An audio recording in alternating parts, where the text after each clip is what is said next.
Il célèbre un culte, image et ombre des choses célestes, comme Moïse en fut divinement averti lorsqu'il allait construire le tabernacle. Et soin lui fut-il dit de tout faire d'après le modèle qui t'a été montré sur la montagne. Hébreux 8.5. Qui connaît ses égarements? Pardonne-moi ce que j'ignore. Psaume 19.13. Le point le plus important dans l'œuvre spirituelle consiste à connaître le modèle sur la montagne. Sans nul doute, il y a de nombreuses choses qui sont vitales dans le domaine spirituel et qui sont approuvées par Dieu. Mais parmi elles, le modèle sur la montagne doit être considéré comme la plus fondamentale. C'est un élément primordial du conseil de Dieu. Sa méconnaissance nous empêche d'accomplir l'œuvre de Dieu. Le livre des Hébreux nous rappelle que le tabernacle fut construit selon le modèle que Dieu avait montré à Moïse sur le mont Sinaï. Avant de construire le tabernacle, Moïse avait dû rester sur la montagne pendant 40 jours et 40 nuits pour recevoir de Dieu le modèle du tabernacle. Dans le tabernacle, chaque chose avait une conception spécifique, du lieu saint à l'autel, pour chaque couverture, pour les matériaux qui devaient être employés, pour le choix de chacune des couleurs utilisées. Rien ne fut laissé à l'initiative personnelle, tout fut fait d'après un ordre.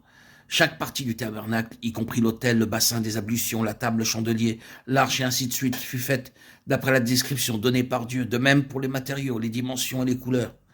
Pas un détail ne fut introduit et fait selon la pensée de Moïse.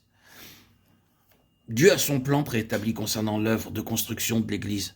Sans tenir compte du fait que les choses peuvent être grandes ou petites, il a ses propres voies clairement définies.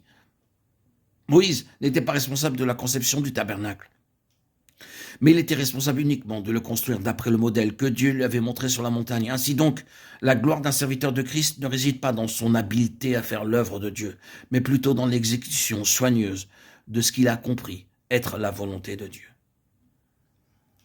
Connaître le conseil du Seigneur et le réaliser en conséquence, c'est la gloire d'un serviteur de Christ. Une sœur qui servait le Seigneur depuis de nombreuses années m'a dit une fois, « L'homme n'a aucune liberté dans l'œuvre de Dieu. » Lorsque Moïse construisit le tabernacle, il n'avait aucune liberté pour décider si un petit clou devait être fait en argent ou en or. Il fit chaque détail d'après ce que le Seigneur lui avait ordonné. Or, Moïse était un homme fort doux, nombre 12.3. Qu'est-ce que la douceur? C'est la tendresse. Elle est l'opposé de la dureté. Il fit tout ce que Dieu lui avait demandé de faire. Il réalisa toute l'œuvre selon tout ce que le Seigneur lui avait ordonné.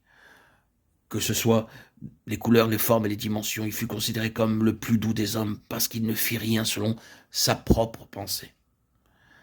Le récit de la construction du tabernacle par Moïse nous donne beaucoup de perceptions spirituelles concernant la position que nous devons occuper dans le service spirituel. Tout ce qui touchait au tabernacle fut décidé par Dieu et il ne laissa aucun détail à l'initiative de Moïse.